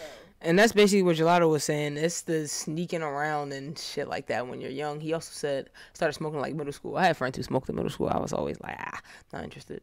Gelato also said, I never asked my parents for money for weed. I was getting bread. I was working about 15 and all of that. Yeah, no. See, me, I was always getting money. I've been a get money ass nigga my whole life. But I still ask my parents for money for weed because I don't care. We smoke, you smoke, I smoke, we smoke. I'm gonna ask you for money for weed. I'm popped. I just paid bills. I'm broke. Can you help me out? I handled my adult business already. Can you help me? See, I didn't have a cold clock smoking habit until I was 18. You the fundamentals at least. But I worked at 15, so having money at 15, but not doing like bad shit, taught me to already understand that, nigga, what I do with my check is my check. I went to the Foot Locker and bought the mannequin with my first check. So I had a really convoluted sense of money before I even was doing shit with drugs. So by the time I started doing like weed and was like, oh, I'm gonna give this a try, I was like, what you gonna tell me about what I'm gonna do with my money? Yeah. Karen said, what did you do what did you do for Marcus? Well, she said, what did I do for Marcus? Karen says. But Karen was very much, I remember in the beginning she had like, it was an episode, and I think to this day, Marcus, you're welcome, because your mama might have killed you that night. You're welcome, nephew. But no, Karen was very much like I said, it was, hey, you're grown, and I recognize I've taught a certain level of maturity to my child, and I think that's where Karen was an all-star parent, was that a lot of people, they instill such maturity into their kids. Like Irk said, I'm going to ask you for money for weed because I paid a bill. Karen knew the maturity level she had instilled in this child, and so she was like, okay, I got to speed up the race of my parenting. But I also know you my baby, and when you say I want $10 to eat or I want something for this, that, and the third, Karen got smart. Okay, I know your kid, and I know what he capable of. I know what he like to do, and I know how you spend your money because I also help run your budget, boo. You don't eat by yourself. Yeah. A lot of parents will like not pay attention to how their kids come in the door with money, and I've never understood how you knew you sent him out there with nothing, but he came in here with a new pair of Jordans and you didn't question it. Yeah. Karen go, where you get them from? For who? I talked to your dad today. I know he didn't have them funds. So where did those come from? Mm-hmm. She's gonna question those things. So if you're asking where her money going to, she gonna damn sure make sure I order Uber Eats, but I'm not finna send you $20. Yeah. What you want to eat? Yeah, that's my dad. That's why Get responsible, and she increased his responsibilities as well. If you're telling me you're ready to take this step in maturity, and I know the maturity level I instilled in you, so you might just be ready to take that step in maturity because my friend over here is saying, well, obviously he already took it for us. Now, I'm going to increase your responsibility. I'm gonna help you make that leap to adulthood because guess what? You just told me you was ready to leave the nest. So let's get you ready. What you finna do with your life? Let's double down on a whole lot of other things. You might want to get your fun out the way. You want to sign up for the military? You got 2 years. You better get it together. I hope you're having fun. Yeah. Bro, you're not gonna do that. Here are the rules, and if you don't abide by them, ain't no more give and take. Ain't no more. Here's an excuse for why you didn't abide by such and such rule. Call your dad. Yeah. Yep. Thanks. Me and my mom talked about like what liquor. I was like, Mom, I used some of that whiskey to make whiskey brownies. She was like, yeah, just yeah, I will. I get paid on Wednesday, so I'll definitely reimburse you with some liquor. She said, the liquor store open all day. I just need you to know groceries. I said, don't worry, I'll do the groceries in the morning. But you see, she said, make sure we got to get 2 bottles, actually. I said, yeah, we'll go half and half on 2 bottles. Like, yeah, all right. See? That stage of maturity in our relationship as a parent. Today, I like, literally, today. Because you're going to get there eventually. At some point, you're going to be old enough to buy your liquor, and you're going to have a conversation with your mama like, hey, so I know you want to drink your Thanksgiving, and so do I, but guess where my funds is at, and I know where yours is too. So here's what we can do. And you're 21. So I sometimes I think we put so much oomph into the digital age that we forget the quality of the parenting we're giving a kid. And because we in the Black community have grown up in such a like convoluted sense of we don't have the stereotypical sense of, you know, family dynamics. Sometimes we either over shelter or under shelter that age. But I think at the end of the day, maturity in what you're teaching your child does not necessarily depict age, because there's plenty of parents who teach maturity to their kids, whether they realize it or not, through scenarios at a very young age. And I know kids who were smoking and drinking at 12 because their parents was drunk as fuck and couldn't tell them nothing, and they paid the bills that week. he turned the lights on, so you damn right he had a sip of that Four Loko his mama was drinking. Mm-hmm. Oh, yeah. Gelato says my dad buys me liquor. He's pretty cool with that, but they still don't really fuck with smoking. Yeah, my mom used to hook me up. I don't really. Yeah, it just depends on the person. He don't mind me smoking, but it was funny though. My mom said, "Okay, but you gonna be smoking? All right. Well, we gonna tell you that." And my dad said, "All right, you can smoke, but I'm gonna teach you properly. First of all, you should be smoking papers, this, that, and the third, da da da da da. You want to do a filter, da da da da." And my dad was on my ass. He's like, "You need to use a hemp wick." I was like, "A hemp wick? What do I need that for?" Yeah. I've been using Sprite bottles and Coca-Cola cans. Facts.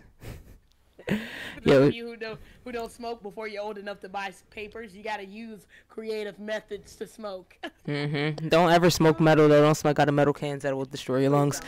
Shout out to Sensei Shun for following. I appreciate you, Beast. Gelato also says, apple. facts. Gelato says, "Oh, I have my own house though. They still don't want me smoking." I mean, that's none of their business. It's your house. I got a friend like that. You know, we had Friendsgiving yesterday, and I came in and I was overstimulated from work, and I was like, "B, we need to smoke." And she was like, "My mom and dad are on the way. We can't." I've been lighting incense all day, and I was like, I'm finna smoke. because her mom scares me too. And I was like, shit, I forgot. You grown as fuck, and you still hide that. Sometimes you do stuff out of respectability, and I feel like if you have to do certain things to respect your parents and your relationship with them, don't feel like, even as an adult, you need to jeopardize that. Because I feel like the fact you're an adult and you still have that respect for them, and not to say that if you don't have respect for your parents, but sometimes you know your parents' disappointment levels, and if that's just not something they own, they not smoking at home, you know, that's not a part of their life. Sometimes you respect the lifestyle difference, and you give them that because they're a parent. And you're not doing it all the time. You just doing it the couple times they come over. Yeah, facts. Ain't nothing wrong with that. Oh shit. Just have the respect. Gelato says, "We used to have people buy us Relo papers, bowls, and bongs. You just pay them at the door." Yeah, no, nobody's really doing all of that. But I used to just smoke out of apple, smoke out of little, I mean, like, it's whatever. You can go to some stores and it's cool. Like, some stores will just fuck with you. So we used to have stores we could go to and just buy whatever we needed. He also says, "I just rolled 3 J's while talking about this." Yeah. You gotta talk. You gotta smoke now because you're talking Smoking. All right. If anybody has anything else to say, we can say it. But yeah, we can get ready to wrap up. I'm feeling pretty tired. I'm getting done with talking. I'm done talking. So, if anybody else has anything else they'd like to add, now is the perfect time. Overall, as far as the toxicity conversation goes, just remember that you have to always remember who you are, remember yourself at the end of the day, and that your peace of mind matters, god damn it. Really. Facts. Like, really, real shit. I'm gonna keep it buck. Like, your peace of mind matters. You want your peace of mind? You wanna, like, have less stress? Then shit, you better, if you need to. I'm saying, it's not necessary. As far as, like, with the whole everything else, like, you do what you want to do. And then as far as, especially if you are paying bills in your own house, you smoke a joint, whatever, man, like, that's your house, you pay for it, they ain't paying for it, so that's my opinion. Nothing petty? Be your best self. When you're your best self, you can be the best friend you can be, and you find it's easy to be invested in your friends without neglecting yourself, because you've learned to love yourself. So when you do that, man, you'd be surprised how the pieces of your life fall in place, man. Yeah. Facts, man. Learn how to stand on your own 2 feet before you worry about anybody else's feet. You know what I'm saying? You might cut. Yeah, yep. Oh. Hello? We're back. Worry about your own 2 feet before you worry about anybody else's feet. You know what I'm saying? Nobody else can handle your business for you. Learn how to handle your own business. Thank you for everybody who came out tonight. You know what I'm saying? Shout out to anybody tuning in on YouTube, Anchor, Spotify, whatever the case may be. Shout out to Gelato. Shout out to Jacobs. Shout out to everybody who came through. Shout out to Karen. Shout out to Toxic Hoover. You guys are amazing. We're going to roll right into some gaming after this, so stay tuned. I'm going to go on BRB while I run to the bathroom. But like I said, we're going to roll right into some gaming, so don't go anywhere. You guys are amazing, man. Stay tuned.